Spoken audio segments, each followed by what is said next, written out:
Did you know childhood obesity is a serious problem here in the United States, putting our children and adolescents at risk for poor health?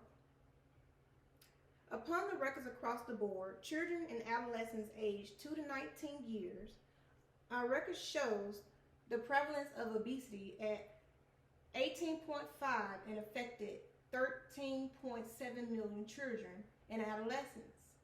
Obesity prevalence was 13.9%, amount to 2 to 5 year olds, 18.4% among the 6 to 11 year olds, and 20.6% among the 12 to 19 year olds.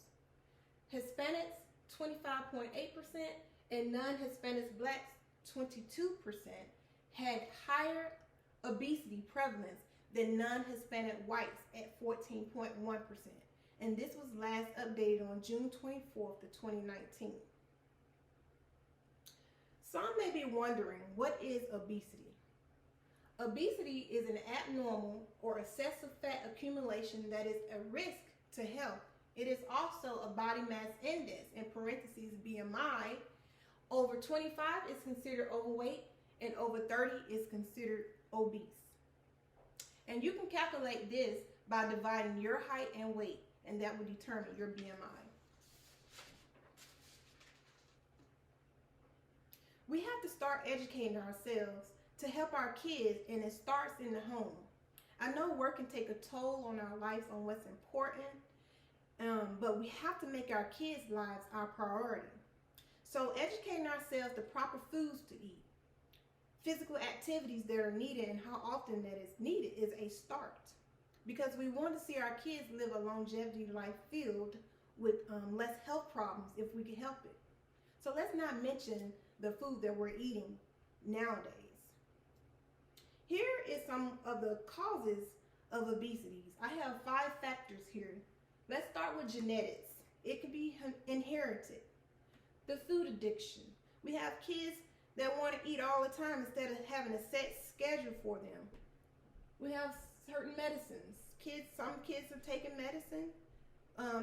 Try to do some research on the medicine being taken so you would know how to handle that situation. It's possible to have alternatives out there instead of taking that particular medication. We have physical inactivity. If your kid's having little to no physical activity, it can lead to store of excess body fats, and not burning off can lead to harming your child. So get on a set schedule, a routine, get in their daily exercise in. That will help a lot.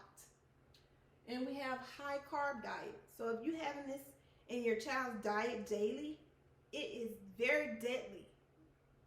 So try to balance that, and that will help a lot with your child for its being obese. And these things, along with many other factors, can lead our kids to having health issues. We have health risk factors, and here are some. It's here. To name a few, we have high cholesterol, stroke, high blood pressure, heart disease, and diabetes. And there's many more health risk factors out there that can lead to our kids having such obese in their genes. So we want to take charge of it now. It's important that we take all things serious for the sake of our kids. Teach them the way of prosperity of life. Teach them the importance of clean eating and how important it benefits them. There are many articles, movies, and cartoons out there that will help them as well. Teach them the way and help guide them. It's not too late, so start today. Thank you.